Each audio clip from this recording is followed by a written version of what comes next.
बड़ी खबर जैसलमेर से। कोरोना से एक बुजुर्ग की मौत। जैसलमेर में बड़ी खबर, कोरोना से बुजुर्ग की मौत। शहर के मोकाती पाड़ा निवासी बुजुर्ग की मौत हुई है। जवाहर अस्पताल में ये बुजुर्ग मरीज भर्ती थे। कल जोधपुर रेफर में किया गया था। मरीज को बीच रास्ते में ही मरीज की मौत हो गई। सीएमएचओ बी के बारूपाल ने ये जानकारी दी।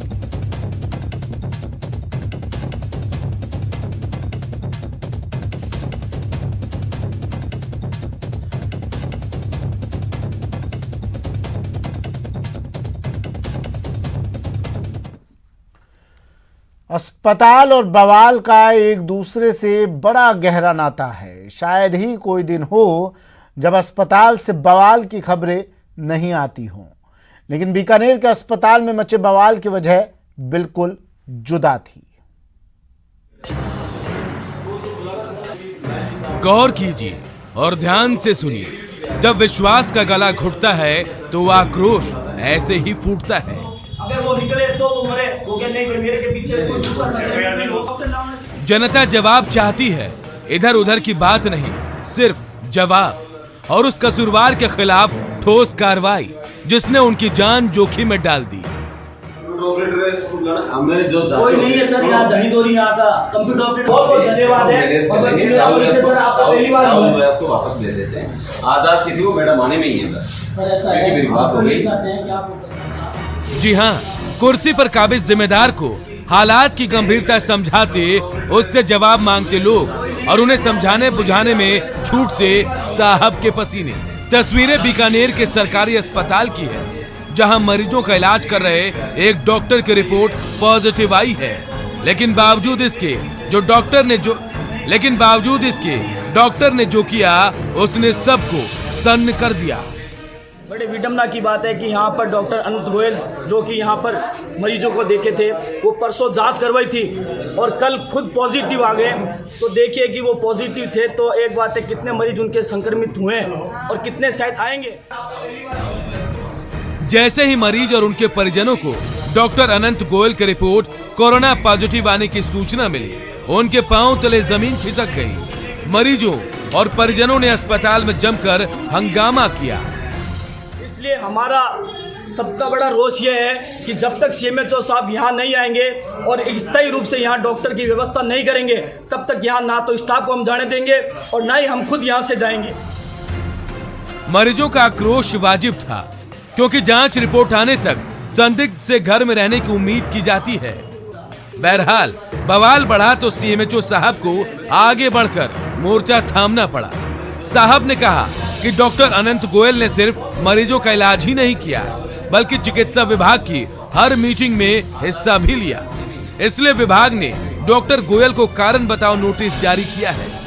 नहीं, ये मैं भी खुद मान रहा हूँ कि उस डॉक्टर की बिल्कुल गलती है। हमने उसके कारण बताओ नोटिस भी कल जारी किया है। यहाँ पेशेंट देखने के बाद वो हमारे कल मीटिंग में भी अटेंड किया था, लेकिन हमको ये नहीं बताया गया था कि मैंने सैंपल दिया है। सीएमएचओ साहब के आश्वासन के बाद मरीज और उनके परिजन तो मान गए। कोरोना से जंग लड़ने वाले वॉरियर ही ऐसी हरकत करेंगे तो वायरस से कैसे वॉर जीतेंगे। न्यूज़ 18 राजस्थान के लिए बीकानेर से सतवीर सिंह राठौर की रिपोर्ट। और बुलेटिन में बात अब उन टिड्डियों की जिन्होंने किसानों की नाक में दम कर रखा है। कुछ तस्वीरें आपको दिखा देते हैं। टिड्डी टेरर की दो तस्वीरें आपकी टीवी स्क्रीन पर। दोनों तस्वीरें जैसलमेर की हैं। पहली तस्वीर में टिड्डियों का उत्पात नजर आ रहा है, जो सब कुछ खत्म करने पर आमादा दिख रही हैं, जबकि दूसरी तस्वीर में बच्चे थाली बजाकर उन जिद्दी टिड्डियों को खदेड़ते नजर आ रहे हैं।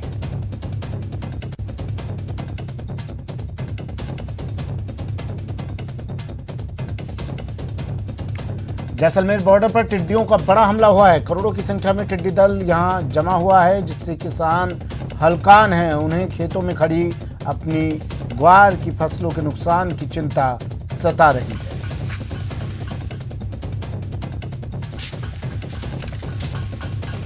पाकिस्तान से आए टिड्डी दल को बारिश का मौसम काफी लुभा रहा है। तभी नमी के मौसम में अंडों से निकलकर टिड्डी दल किसान को परेशान कर रहे हैं, जिन्हें भगाने के लिए किसान देसी जुगाड़ तंत्र का सहारा ले रहे हैं।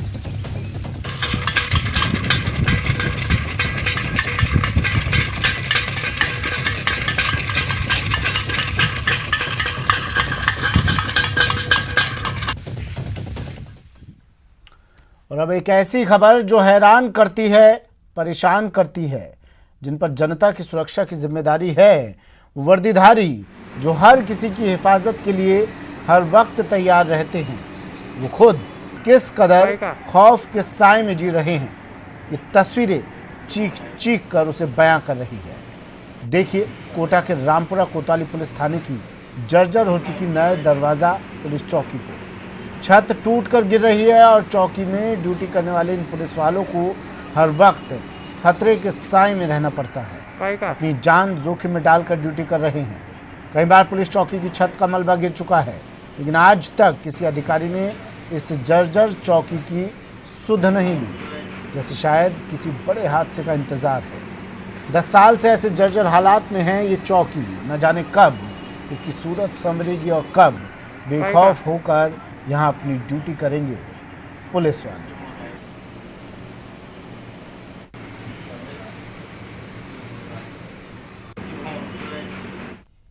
अगली खबर कोटा से। एमबीएस अस्पताल के ब्लड बैंक में 1 दर्जन से अधिक मरीजों के कोरोना पॉजिटिव आने के बाद भी प्लाज्मा डोनर्स का हौसला कमजोर नहीं हुआ है। देर रात 2 डोनर्स ट्विंकल और भूपेंद्र एमबीएस अस्पताल के ब्लड बैंक पहुंचे और प्लाज्मा डोनेट कर मिसाल कायम की। उसी समय प्लाज्मा जरूरतमंद मरीजों को उपलब्ध करवाया गया। ब्लड के साथ ही कोटा सबसे ज्यादा प्लाज्मा डोनेट करने वाले शहरों में शामिल हो गया है।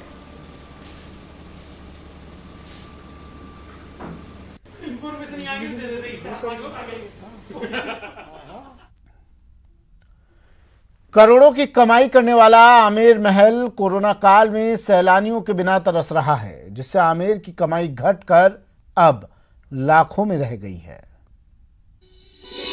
आमेर की कमाई कोरोना ने खाई।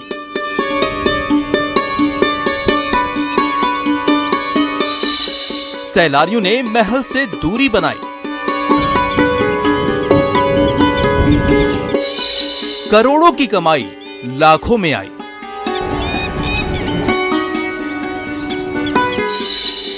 आमेर महल को 32 करोड़ का घाटा।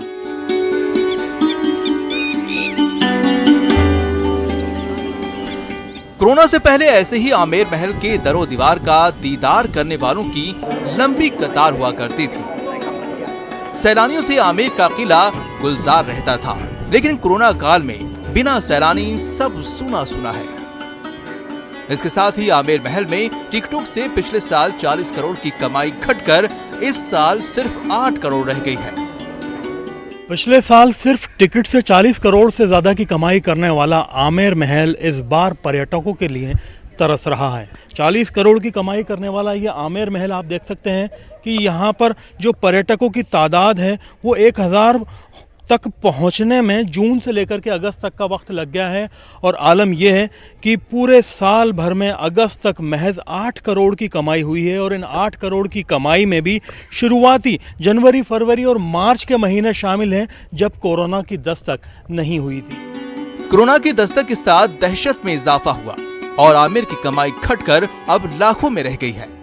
इस साल तो अभी रेवेन्यू जो है वो काफ़ी कमी है। और अगर अगस्त का रेवेन्यू भी अगर हम देखें सिर्फ टूरिस्ट से, तो वो 6,28,240 आता है। और अगर हम इसको जनवरी से अगर अभी काउंट करें, हालांकि हम इसको वित्तीय वर्ष वैसे तो मार्च से काउंट करते हैं, लेकिन अगर अब जनवरी से भी काउंट कर लें तो अभी लगभग 8 करोड़ का ही आंकड़ा हम छू पाए हैं, जबकि हम इससे पहले 41 करोड़ भी पार कर चुके हैं। पिछले साल के मुकाबले आमेर की कमाई और सैलानियों की संख्या पर नजर डालें तो पिछले साल 21,45,000 पर्यटक आए थे। 41 करोड़ की कमाई का रिकॉर्ड बना चुका था। इस साल पर्यटन सीजन शुरू होने के बाद 19,284 सैलानी ही आए। कोरोना काल में आमेर की कमाई महज 8,27,000 हुई। पहले आमेर महल में एक दिन में हजारों सैलानी आते थे और लाखों की कमाई होती थी, लेकिन इस साल जनवरी में 2 लाख पर्यटक आए, 3 करोड़ 36 लाख की कमाई हुई। फरवरी में 1,83,000 पर्यटक आए, 3 करोड़ 36 लाख की कमाई हुई। मार्च में लॉकडाउन से पहले 71,900 पर्यटक आए, 1 करोड़ 37 लाख की कमाई हुई। अप्रैल और मई में पूरी तरह से लॉकडाउन रहा, कमाई भी शून्य रही। जून में पर्यटन शुरू हुआ तो महज 585 पर्यटक आए। जुलाई में 3469 पर्यटक आए और कोरोना के बाद सबसे ज्यादा पर्यटक अगस्त में आए।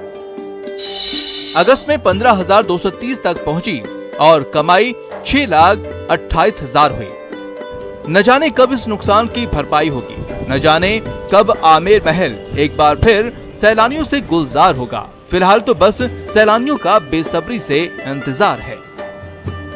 विदेशी पर्यटक लगभग पूरी तरह से खत्म हो चुके हैं। स्थानीय पर्यटक थोड़े बहुत आ रहे हैं और पर्यटकों के अंदर कोरोना की वजह से डर और दहशत ज़्यादा है। ऐसे में राजस्थान का पर्यटन विभाग आमेर महल परिसर ये कोशिश कर रहे हैं कि लोगों को एक संदेश दें कि पर्यटन उनके लिए सुरक्षित है, ताकि पर्यटन की वापसी हो सके पटरी पर और पर्यटकों की तादाद में इजाफा हो सके। कैमरा पर्सन बलबीर सिंह राठौड़ के साथ में अरबाज अहमद, न्यूज़ 18 के लिए जयपुर से। बहुमंजिला इमारतें, आलीशान कॉलोनियां, चमचमाती सड़कों के चौड़ीकरण के लिए न जाने कितने हरे भरे पेड़ काट डाले गए, लेकिन कोटा में एक बरगद के लिए लोग आर पार की लड़ाई का ऐलान कर रहे हैं। पर्यावरण रक्षा का संकल्प पकड़ा जोर।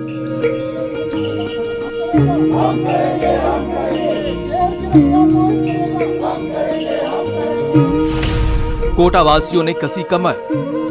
यदि न्यास ने हमारी अपील को नहीं सुना तो हम जन आंदोलन खड़ा करेंगे। यूआईटी को 2 टूक चेतावनी, नहीं चलेगी हुक्मरानों की मनमानी। गवर्नमेंट इस पेड़ को नेज नाबूद करती है तो हम सब लोग चुपको आंदोलन की तरह पेड़ के साथ अपने आप को समर्पित करके और गवर्नमेंट के अगेंस्ट में हर कुर्बानी देने को तैयार है। बरगद के लिए बजा बेगुल, मैदान में पेड़ों के पितामह, बरगद को बख्श दो।